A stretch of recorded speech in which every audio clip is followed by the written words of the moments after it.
Mon corps était comme une enveloppe, comme ça. Et puis il y avait quelque chose qui sortait du corps. Et j'allais au-dessus de moi. Et je me souviens, j'étais très conscient. Je dis, ah, mais dis donc, qu'est-ce que tu es en train de faire là? Et après, je dis, ah, mais je ne veux pas y aller trop loin parce que je sentais que mes pieds étaient au-dessus de moi. Je dis, ah, mais il ne faut pas que je retrouve, que j'oublie où est-ce qu'il faut rentrer pour que je puisse revenir dans mon corps. Je me suis retrouvée comme dans un cosmos, avec toutes ces étoiles, couleurs différentes. Et je me suis retrouvée là, avec aucun bruit, silence total. J'ai vu tout un panorama avec des êtres qui se déplaçaient. Quand un d'entre eux est sorti du groupe pour s'approcher de moi, j'étais ravie, quoi. Je me suis dit, il va peut-être y avoir un échange, une communication qui va se faire avec lui. Et puis effectivement, c'est ce qui s'est passé. Voyage entre deux mondes, universel et décrite à travers les âges, les expériences de mort imminente fascinent et dérangent. Depuis les années 70, face aux innombrables témoignages, des scientifiques tentent toujours de percer cette énigme.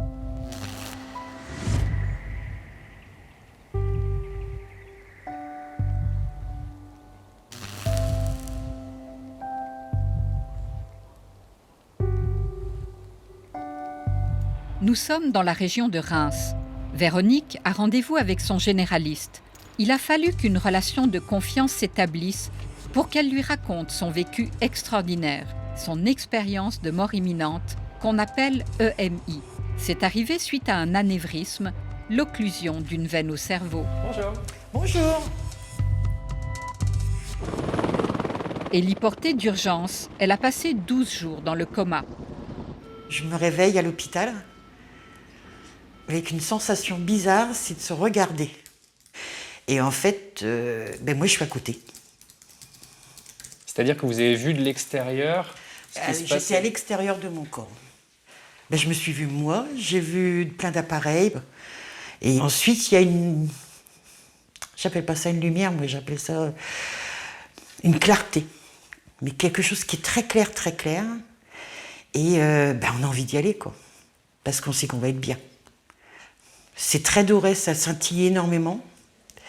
Et puis surtout, c'est que on voit des ombres, quelques ombres qui apparaissent, qui disparaissent, des voix.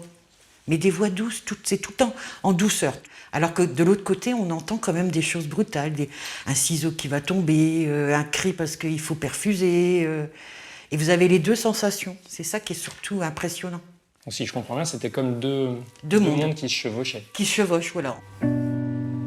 Ayant vécu une EMI, Véronique est ce qu'on appelle une expérienceur.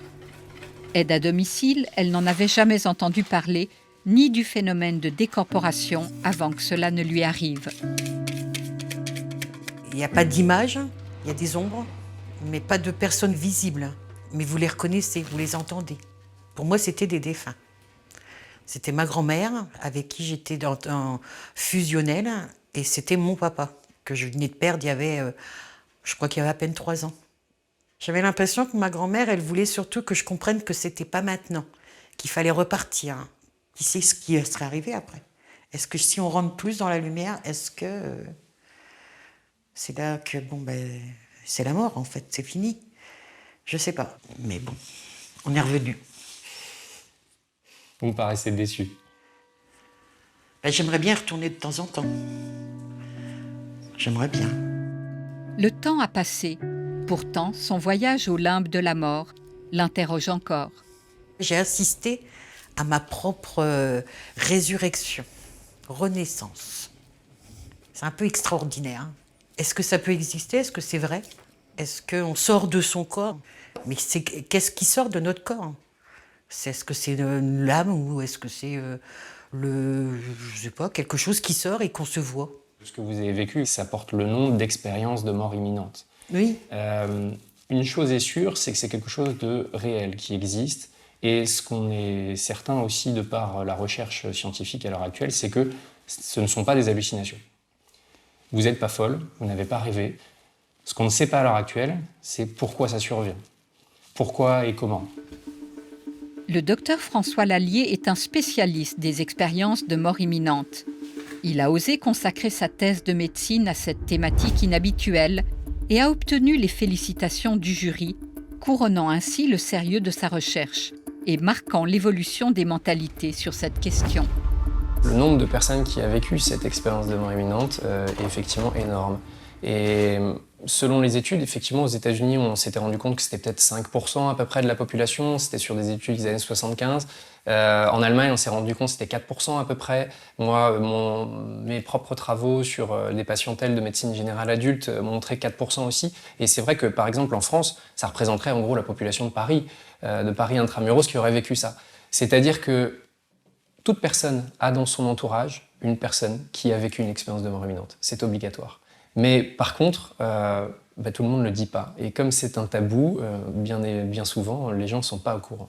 Et je pense que c'est ça qu'il faut absolument faire, c'est dédramatiser cette expérience et en discuter. C'est important pour vous de pouvoir en parler à votre médecin ? Oui. Oui, ça a été important parce que c'est la première personne qui m'a écoutée. Alors qu'avant, on m'avait jugée. On m'a souvent dit que j'étais folle. Quand on est mort, on est mort. Quand on est vivant, on est vivant. Mais on ne peut pas être mort et vivant en même temps. Est-ce que vous êtes convaincu que cette patiente a fait une expérience de mort imminente ou il pourrait y avoir un doute ? Quel est le distinguo avec une hallucination mystique, avec des rêves ? Alors les éléments déjà du discours, parce que les expériences de mort imminente sont caractérisées par un certain nombre d'items comme la vision d'une lumière qui est perçue comme très souvent éclatante mais non éblouissante, c'est un peu le paradoxe. Ça va être caractérisé aussi par la vision de proches décédés, la revue de vie, tout simplement aussi la vision de son propre corps, de l'extérieur, et surtout une sensation de paix, de bien-être extrêmement importante. Une perte du notion du temps. Il peut y avoir aussi une sensation de tout connaître, de tout comprendre sur le monde, sur la nature, etc. Donc il y a vraiment des items qui sont assez précis, qu'on retrouve dans les échelles. En 1983, le psychiatre américain Bruce Greyson a été le premier à créer une échelle, c'est-à-dire un système pour évaluer les EMI. Professeur à l'Université de Virginie, il est un des spécialistes de renommée mondiale. Constitué d'une série de questions, cet outil permet de déterminer s'il s'agit bien d'une expérience de mort imminente. En voici quelques exemples. Vous êtes-vous senti séparé de votre corps ? Vous a-t-il semblé entrer dans un autre monde, un monde immatériel ? Avez-vous vu des scènes du futur ? Les chercheurs considèrent qu'il faut atteindre un score minimum de 7 sur 32 pour confirmer une EMI. Nous sommes à Liège, au Coma Science Group, l'un des 2 plus grands centres universitaires de recherche en Europe sur les EMI. Ici, l'équipe utilise cette échelle pour leurs études scientifiques. Ils ont d'ailleurs récemment rajouté de nouveaux critères, le caractère ineffable de l'expérience et les émotions négatives. À la tête de ce laboratoire, le neurologue Stephen Lorace tente d'élucider le mystère de ce qui se passe dans le cerveau pendant une EMI grâce à la technologie moderne. C'est fascinant de voir comment, quand on fait un arrêt cardiaque, qu'il n'y a plus d'apport sanguin, il peut néanmoins y avoir ces perceptions, ces émotions tellement intenses et détaillées. Pour le moment, ce qui se passe dans le cerveau, lors d'une expérience de mort imminente, personne ne le sait. On essaie juste d'avancer dans un domaine compliqué, en écoutant les personnes et puis en faisant nos mesures sans grand a priori dogmatique. C'est-à-dire que toutes les personnes ici au CHU de Liège qui survivent les soins intensifs, on va poser la question, est-ce que vous avez eu des souvenirs ? Et si oui, on va aller vraiment essayer de mieux comprendre et alors au plus vite faire des images avec ces super machines qui nous permettent de mesurer peut-être des petites cicatrices et de tester nos hypothèses. Découvrir des traces dans le cerveau suite à une EMI, c'est ce que traque le professeur Lorace. Car impossible de poser des électrodes quand une personne est en urgence vitale, c'est toute la difficulté de la recherche dans ce domaine.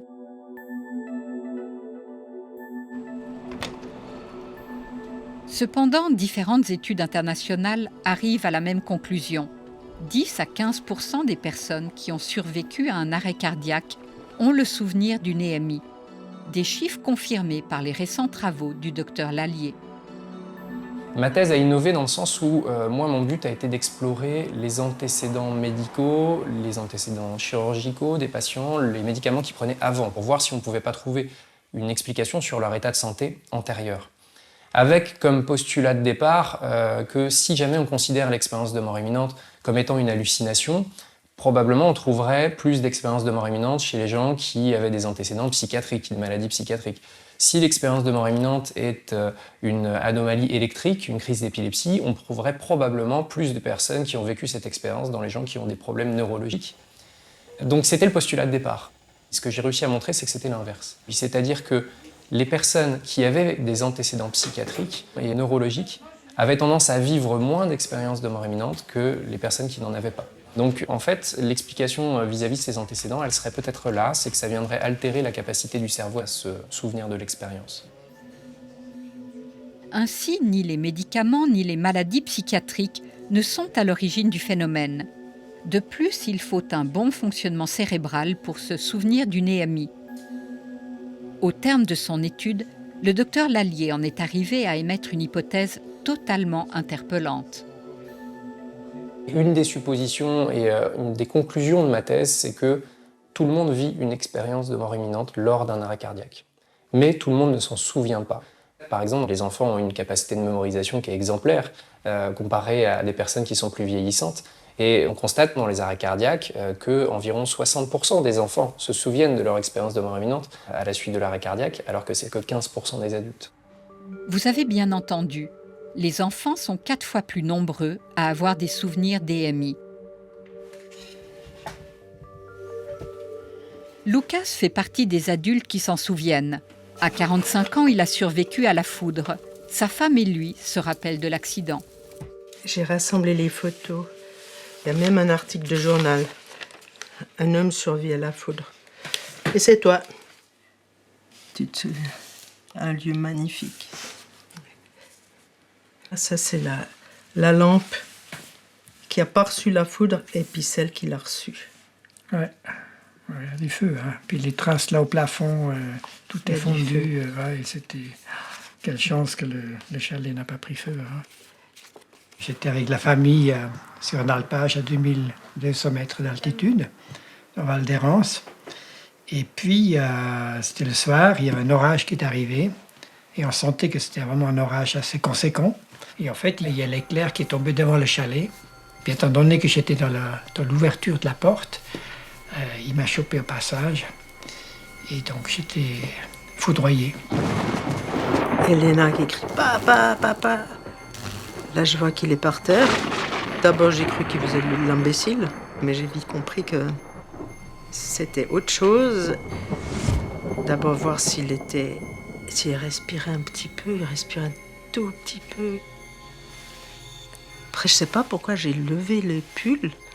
Puis là, j'ai vu la foudre qui était dessinée sur le... Et j'ai compris qu'on a reçu la foudre et puis qu'il y a eu comme une explosion et puis qu'il était brûlé. Alors, je savais pas du tout si le cerveau fonctionnait encore, hein, mais en tout cas, il respirait. Non, il était bien loin, bien loin. Lucas a été dans le coma pendant quelques 30 minutes. Il a fallu 2 heures avant que les secours n'arrivent et qu'il ne soit téléporté à l'hôpital de Sion. Et puis, il est parti dans une mini petite alouette de nuit. Il est parti, puis après...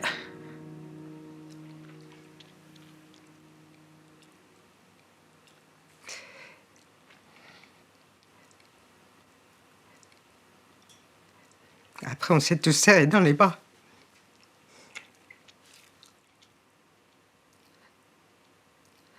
On a pleuré.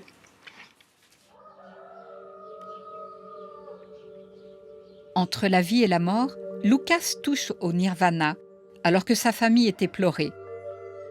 C'était il y a 24 ans, pourtant les souvenirs de son EMI sont intacts, une des particularités bien connues du phénomène. C'est comme si je plongeais dans un bain de particules scintillantes comme ça.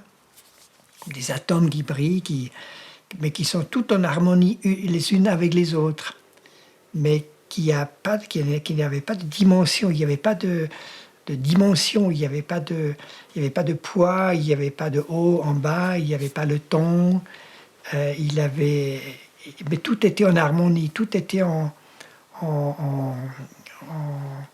connexion, tout était interconnecté.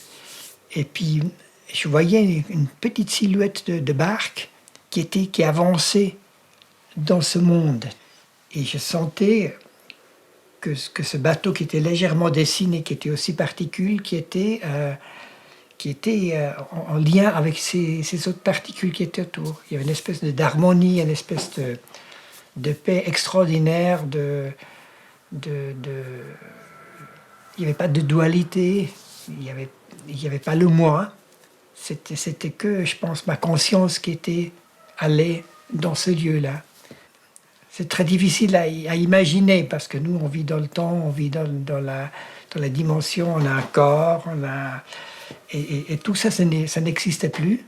Et c'est que particules.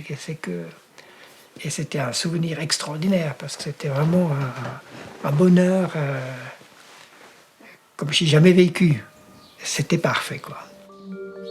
Certains ont l'expérience d'une frontière à ne pas dépasser. Pour d'autres, il ne faut pas franchir le fleuve qui sépare le monde des vivants de celui des morts, comme dans la mythologie. Et là, il y avait quelque chose qui s'était passé. Cette barque, elle avançait comme ça, qui était lumineuse comme ça. Il y a une barque qui était venue de ce côté-là. Elle était noire. Et puis elle s'est essayé de s'accrocher à celle-là. Il y avait une espèce de lutte pour s'accrocher. Puis d'un coup, ça s'était passé après. Et puis ça m'a tiré en dehors de ce monde lumineux de particules. Donc il y a eu réellement une lutte pour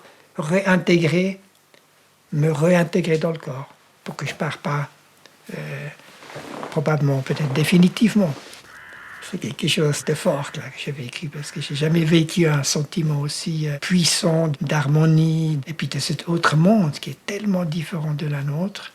Je dis, waouh, là il y a quelque chose qui est super, quoi. Si chaque EMI est unique, de nombreux éléments sont récurrents, comme une sensation de bien-être jamais connue auparavant.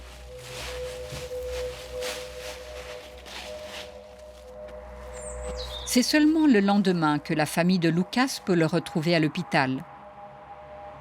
Celui qui s'occupait de Lucas était un ami, donc j'ai dit, je viens voir Lucas. Ah, c'est ton mari? On ne sait pas pourquoi il est vivant, mais en tout cas, c'est un rescapé, ou comme on dit. Ouais. Sacrée aventure, hein? Ouais.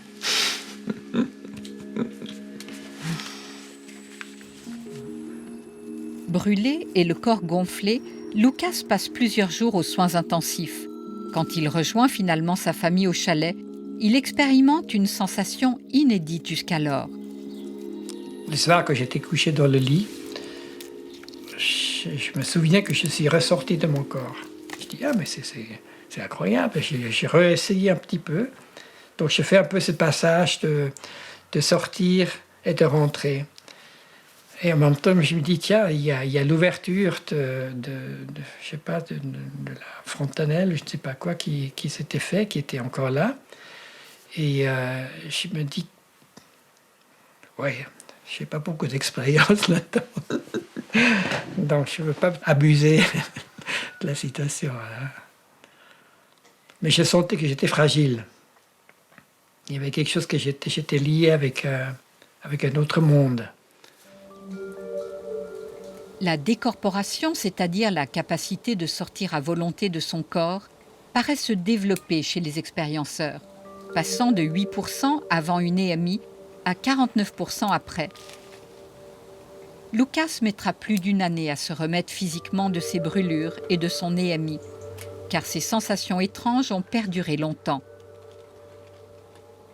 Je mettais par exemple la main ici sur mon sternum comme ça. C'était comme si j'étais à côté de moi.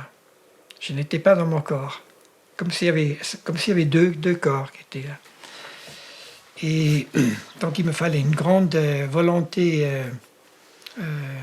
mentale pour accepter ce décalage entre mon corps physique et le corps, ou ce sentiment de décalage, d'être en dehors de mon corps. Et puis moi, j'étais allé voir un peu la médecine traditionnelle. Ils disent, prenez des médicaments, Et puis je dis, non, je ne veux pas prendre des médicaments. Désemparé, Lucas va voir une infirmière magnétiseuse.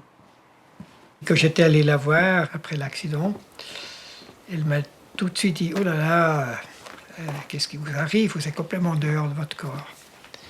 Et j'ai dit, oh oui, je le sais, je le sens. Puis elle dit, écoutez, je vais essayer de vous remettre. Et puis je suis allé 3 ou 4 fois chez elle. Et je sentais que les 2 corps, ils se remettaient un sur l'autre. Jusque j'étais de nouveau bien. Après, j'ai pu lui dire, ah oui, super, cette chose-là qui était à côté de moi, il est de nouveau dans mon corps. Cette expérience de partir dans cet autre monde, en tout cas pour moi, elle était toujours plus forte que tout le reste qui est arrivé. Si je peux m'approcher le plus possible de cette lumière, de ces sentiments, de ces... Je ne sais pas si c'est comme des atomes ou des particules et tout ça, avec mon art. Donc après, je me dis, si je travaille avec le feu. Artiste plasticien, Lucas n'a eu de cesse depuis son NEAMI de tenter de reproduire dans ses œuvres la lumière qu'il a expérimentée. En quoi cette description de cet ailleurs, c'est différent d'un rêve ou d'une hallucination? Peut-être c'est du même ordre. Mais l'évocation est tellement puissante, elle est tellement forte que il y a des rêves qui partent. Mais là, il y a quelque chose qui est vraiment marqué. J'ai ça en moi, c'est dans mes cellules, c'est omniprésent. Il y a quelque chose qui survit, il y a quelque chose qui est inaltérable. Les chercheurs ont identifié que les souvenirs DMI diffèrent des souvenirs réels ou imaginaires, car l'intensité demeure. Ils sont plus riches en émotions et informations sensorielles. Rien à voir avec la confusion et l'agitation des hallucinations provoquées par un manque d'oxygène. Dans le monde des scientifiques, le phénomène des expériences de mort imminente est mal perçu et souvent dénigré. Pourquoi une telle défiance ? C'est un tabou dans la communauté scientifique parce que c'est quelque chose qui n'est déjà pas compris. Dans le monde scientifique, on n'aime pas ce qu'on ne comprend pas. Et encore pire, je pense, dans le milieu médical. Mais on est formaté comme ça dans nos études. Et c'est un tabou parce que aussi, ça touche peut-être à des dogmes religieux. Puisque la sensation de bien-être qui est vécue dans l'expérience de mort imminente, la lumière, les êtres de lumière, des fois le monde un petit peu paradisiaque qui est vécu, renvoie au paradis. Certains patients vont dire avoir rencontré Jésus, avoir rencontré Dieu, avoir rencontré Allah, avoir rencontré peu importe la personne. Et ça, le problème, c'est que ça braque beaucoup de médecins. Parce que pour eux, les expériences de mort imminente viennent des religions. Mais toutes les études s'accordent à dire que, quelle que soit la croyance de la personne, tout le monde vit une expérience de mort imminente et à la même fréquence. C'est-à-dire que la religion n'explique pas ce facteur.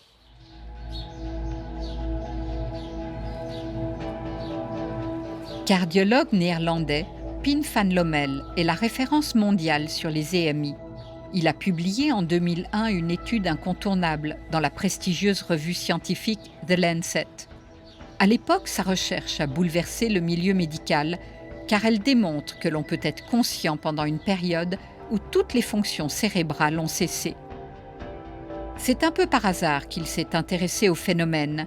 Il est jeune médecin en 1969 quand les réanimations cardiopulmonaires commencent à être pratiquées. J'ai suivi un patient qui avait eu un arrêt cardiaque. Après plusieurs défibrillations, il est revenu à lui. L'équipe de réanimation et moi étions très heureux, c'était tout nouveau pour nous.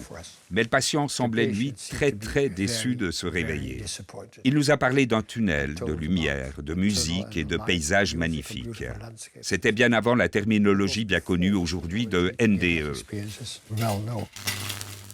C'est comme ça que j'ai commencé à m'y intéresser, parce que nous avions toujours appris à l'université que la conscience était le résultat du fonctionnement cérébral.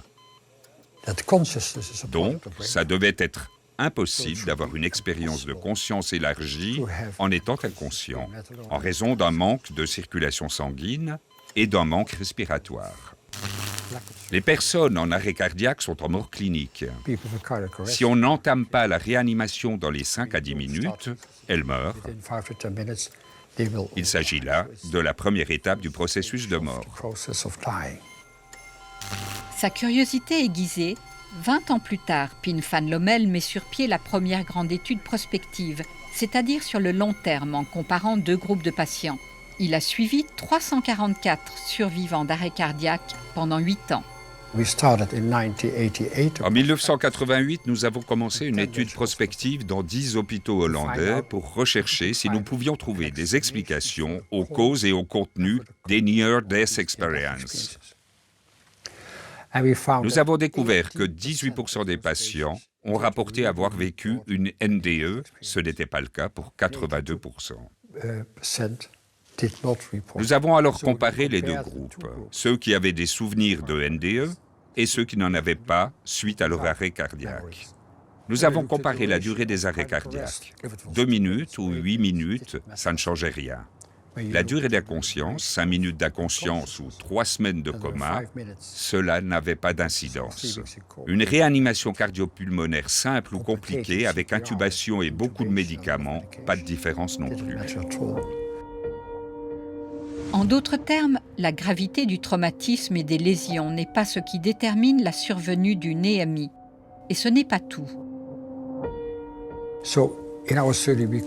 Dans notre étude, nous avons pu exclure le manque d'oxygène au cerveau, l'anoxie sévère comme explication d'une des causes de NDE, car il n'y avait pas de différence entre les 2 groupes. Comment pouvez-vous être aussi affirmatif qu'il ne s'agit pas de rêve ou d'hallucination? Eh bien, pour avoir une hallucination ou un rêve, il faut un cerveau qui fonctionne. Or, durant un arrêt cardiaque, le cerveau ne fonctionne plus. Ainsi, par définition, ça ne peut pas être une hallucination, une illusion, un délire ou un rêve. Dans son étude, Pim van Lommel a aussi pu mettre en question les causes souvent invoquées, les endorphines, l'adrénaline, les neurotransmetteurs, le gaz carbonique, car aucune de ces hypothèses n'explique intégralement le phénomène. Les expériences de mort imminente peuvent se produire à l'occasion d'accidents, d'accouchements difficiles, de noyades, de longues maladies ou encore d'opérations qui tournent mal. C'est ce qui est arrivé à Patricia il y a 16 ans. Mère de 5 enfants, cette jurassienne qui a les pieds sur terre est à la tête d'une entreprise qu'elle dirige avec son mari. À 39 ans, alors qu'elle subit une intervention chirurgicale banale, elle a une réaction allergique mortelle et fait 2 arrêts cardiaques. Elle sera mise 5 jours en coma artificiel. Denis, son mari, nous raconte comment les médecins lui annoncent que tout ne se passe pas comme prévu. J'entends et je finis par comprendre qu'il y a eu quelques petites complications. Et à un moment donné, c'est plus que ça. Je comprends que c'est intense puisqu'on m'annonce que ma femme est décédée. Je me suis retrouvée très bizarrement au-dessus de mon corps. Et là, je me suis vue pour la première fois, reconnue, parce que il m'a fallu un temps de reconnaissance, et je me suis vue totalement branchée, intubée, mais je me suis bien reconnue, et je me suis vue pour la première fois, mais dans un drôle d'état, et je me suis dit, mais qu'est-ce que je fais? Et là, le temps que je me dise ça, eh bien, j'étais déjà partie ailleurs. J'ai revisité et revu toute ma vie en boucle. Je survolais cette vie. Donc, comme si on me montrait en film ma vie. Et là, en fait, je suis partie à un autre endroit. J'étais énergie. J'étais en fait une étoile. Et j'étais tellement sereine, tellement bien. Je vivais l'espace. j'étais l'espace, j'étais le cosmos. Et là, je me suis retrouvée en train d'être aspirée par une lumière qui s'est imposée à moi, comme si je remontais du fond d'une piscine. On remonte et j'étais aspirée avec une ouverture du cœur, mais une dimension d'amour inconditionnel. Je dirais inconditionnel puisque tout ce que je sentais était sans condition. C'est de la magnificence. On n'arrive pas trop à exprimer. Ça devient des superlatifs quand on veut parler de ce ressenti et de cette rencontre avec cette énergie d'amour. J'ai entreaperçu des formes longilides qui étaient très lumineuses, avec comme des aubes. Je voyais pas leur tête, mais j'ai vu leurs ailes, des énormes ailes, et qui m'ont dit « Tu ne dois pas rester, tu as beaucoup de choses à faire, tu dois repartir. » Et quand j'ai entendu « repartir », en fait, on m'a pas donné le choix. On m'a pas donné le choix. Et toute cette communication, elle était en télépathie. Et quand j'ai entendu repartir, eh bien, je étais carrément réaspirée dans mon corps. Un corps qui était déjà gonflé. Donc le cœur s'était arrêté, était sous adrénaline. Et là, j'ai eu l'impression de rentrer dans une boîte d'allumettes. J'ai eu très mal. C'était violent. Violent de revenir d'un espace d'amour illimité où l'énergie est tellement subtile. Il n'y a rien de grossier, tout est lumineux. Tout est là. Et puis revenir dans un corps qui était mal en point. Et puis c'est réducteur. De la place très réducteur. Donc du coup, je me suis sentie mal en venant, c'est vrai. Mais ce qui a été après assez impressionnant, c'est le moment où on m'a annoncé qu'en fait, elle était revenue à la vie. Qui comprenait pas. En fait, on m'annonce la fin, puis ensuite on me dit désolé, mais on comprend pas ce qui s'est passé. Elle est revenue à la vie. C'est la bonne nouvelle. Et la mauvaise nouvelle qui m'a été annoncée en même temps, on me dit on ne voudrait pas non plus trop vous réjouir. Vous pouvez vous attendre à de grosses séquelles, du genre quelqu'un qui sort l'état de légumes. En gros, c'est ce que ça voulait dire. Il y a un moment donné, je veux tester. Je mets mon doigt dans sa main et je lui dis à Patricia, si tu m'entends, serre mon doigt. Donc, il me prenait la main et je l'ai entendu me dire « C'est Denis, ton mari? Est-ce que tu me reconnais ?» Puis je me suis dit « Mais pourquoi il me dit ça? Pourquoi il me dit ça? Bien sûr que je le reconnais. » Alors là, c'est la plus belle des scènes de tout. Hein. Je me souviens quand je sens sa main qui serre mon doigt. En fait, j'ai l'impression que, en fait, c'était le retour. En fait, c'était ça. Ils n'ont pas, a priori, dit une seule fois que j'allais pouvoir vivre normalement. Donc c'était assez intéressant, troublant. En tout cas, ça a été pour moi une épreuve inoubliable. C'est une forme de démonstration que dans la vie, il y a des choses qui peuvent dépasser l'entendement, mais que malgré tout, ça existe. Santé bonheur à tous les présents et ceux qui sont absents. Santé bonheur. Vous entendez, tous ceux qui sont morts de soif. Hein. Le professeur qui est venu après dans ma chambre m'a dit en fait, évidemment que vous nous avez fait très peur et vous pouvez dire que vous êtes une miraculée.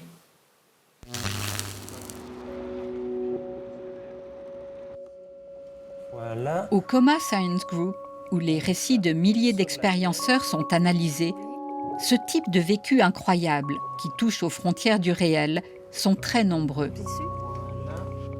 Ces personnes qui nous racontent ce qu'ils ont vu, ce qu'ils ont vécu, et qui n'est pas compatible avec les lois de la physique, de la biologie. Ils ont traversé des murs, rencontré des personnes décédées. Pour moi, le défi, il est là. C'est être plus attentif à la phénoménologie. Il n'y a que la personne qui l'a vécu qui vraiment sait ce qu'elle a vécu. Et puis, quand même, ça c'est les scientifiques en moi, de faire ces mesures objectives. Ce qui est clair pour moi, c'est qu'on a sous-estimé ce qui se passe dans le cerveau, dans l'esprit de quelqu'un qui est dans une situation d'inconscience, qui ne répond plus, qui peut être dans le coma. Et donc là, les machines, les IRM, les EEG, le PET scan, nous donnent une valeur ajoutée. Moi, au bord du lit, je suis limité. Et donc, c'est utile de voir qu'est-ce qui se passe dans ce cerveau et comment faire des corrélations entre ce que la personne vit et ce qu'on mesure. Il y a quand même quelque chose qui est important de comprendre, c'est qu'on ne sait pas, à l'heure actuelle, dire quand se produit l'expérience de mort imminente au cours d'un arrêt cardiaque. Est-ce que c'est juste avant que le cerveau s'arrête électriquement? Est-ce que c'est pendant que l'électroencéphalogramme est plat? Est-ce que c'est juste après? On n'a pas encore vraiment suffisamment de preuves pour situer précisément cette expérience. Votre expérience de mort imminente, est-ce que ça pourrait être un rêve? Non, je pense pas que ça soit un rêve. Je pense que, en fait, c'est une réalité d'un vécu qui est totalement vrai. C'est ma vérité. C'est absolument pas imaginaire. Cette expérience de mort imminente, c'est l'expérience de ma vie, bien sûr. Puisque j'ai touché l'essentiel, l'amour. L'amour. En fait, c'est ça que j'ai touché. Vraiment. Je suis désolée.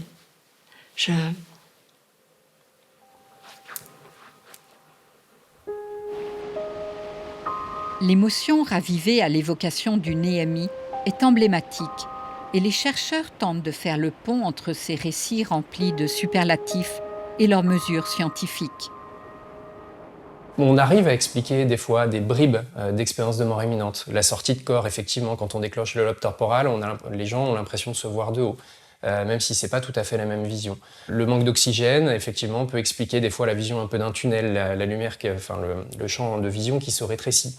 Généralement, quand il y a un manque d'oxygène, on est aussi confus, c'est-à-dire qu'il y a une sensation d'être embrouillé, etc. Alors que dans les expériences de mort imminente, on a une sensation vraiment extrêmement de lucidité, de clarté, qui n'a rien à voir. Donc on en est, je pense, au début de la recherche là-dessus. Donc il faut encore avancer. Mais on ne peut pas réduire l'expérience de mort imminente à une seule cause.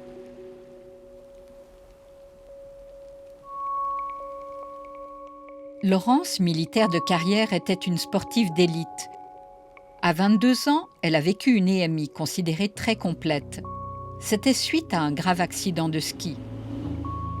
J'ai fini ma glissade dans un arbre. Très rapidement, j'ai eu la sensation de douleur et de froid. Et je suis sortie de mon corps tout à fait spontanément. Je me suis dit, tiens, si j'allais voir en haut de l'arbre.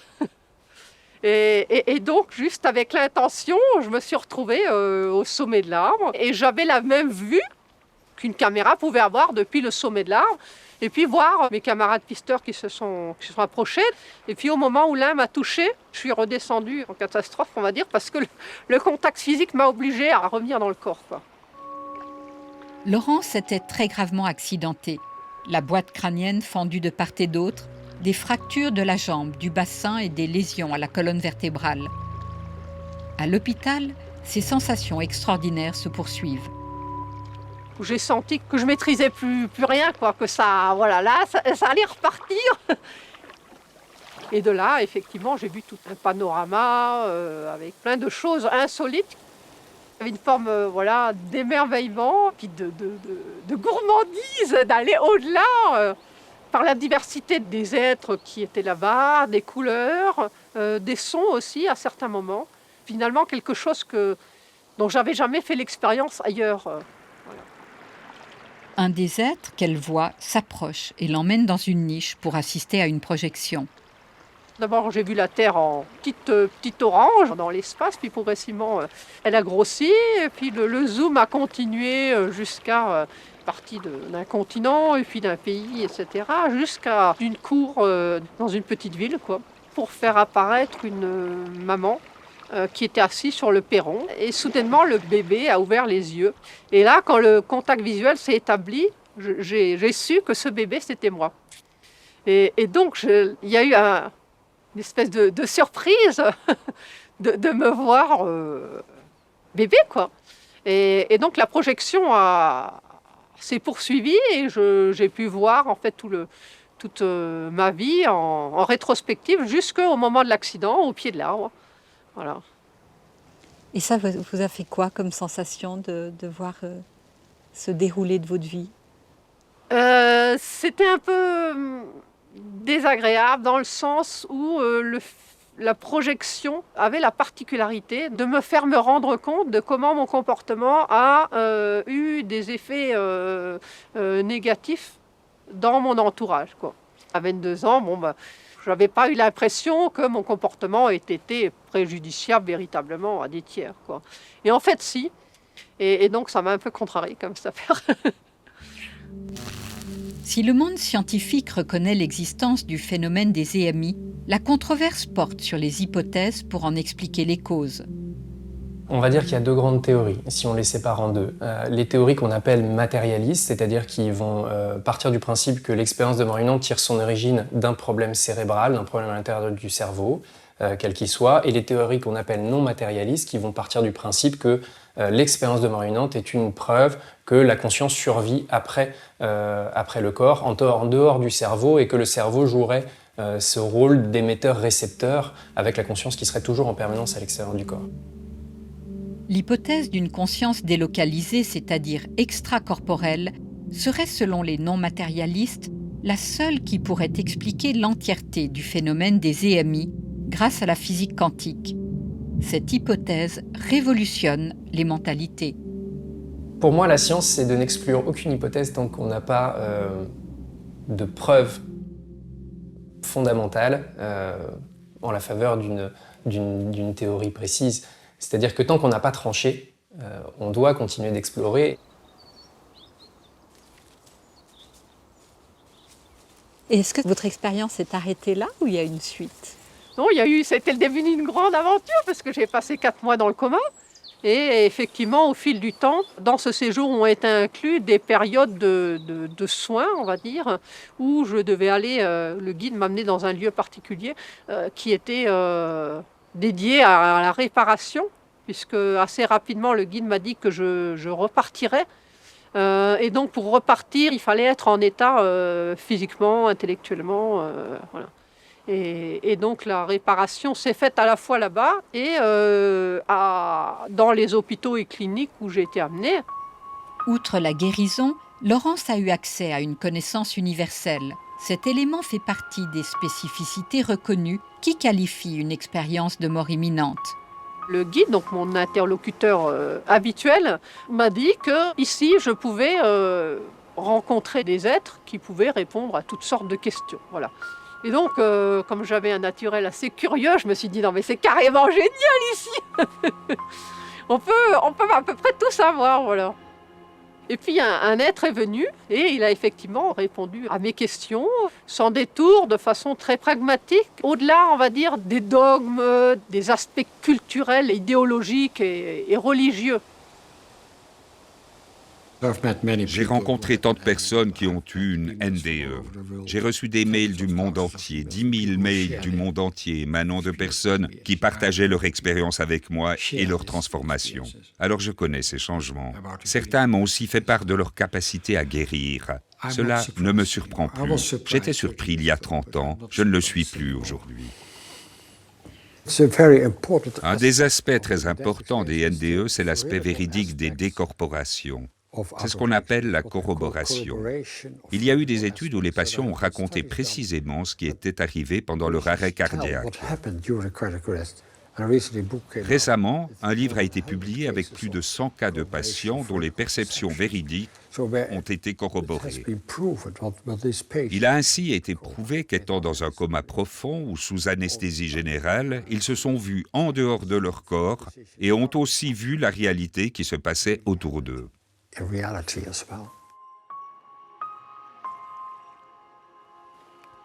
Le récit de Laurence touche aussi au paranormal.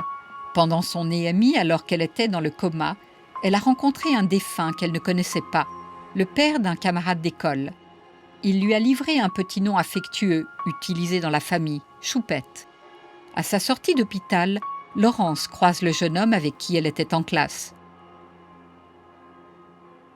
J'avais envie de le revoir, ce jeune, et puis surtout lui dire que j'ai eu cet échange avec son père, ce qui est quand même assez insolite.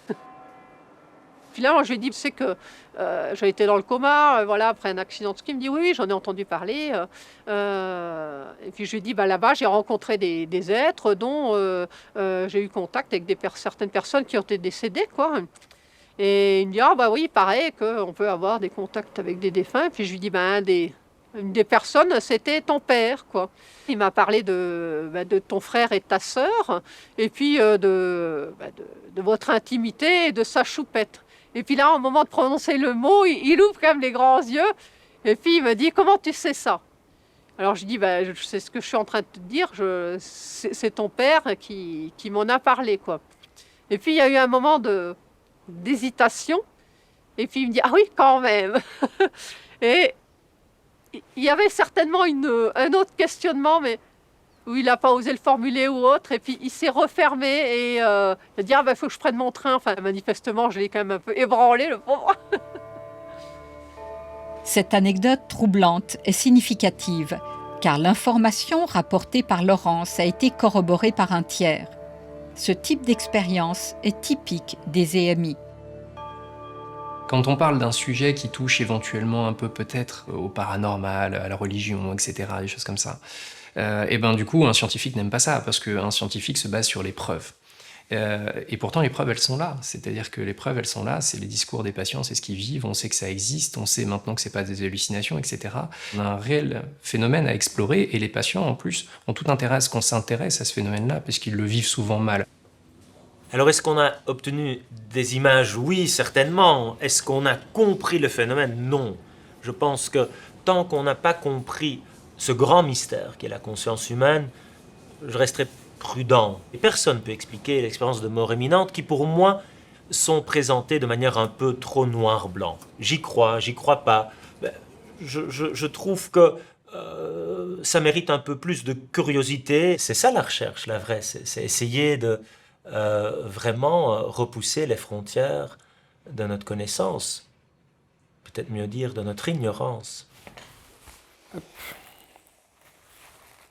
Mon message, ça serait plutôt de continuer à étudier ce phénomène tout en étant tous réunis et arrêter de se batailler sur l'origine intracérébrale ou extracérébrale. Moi, j'accompagne les patients au quotidien et je les suis tout au long de leur vie.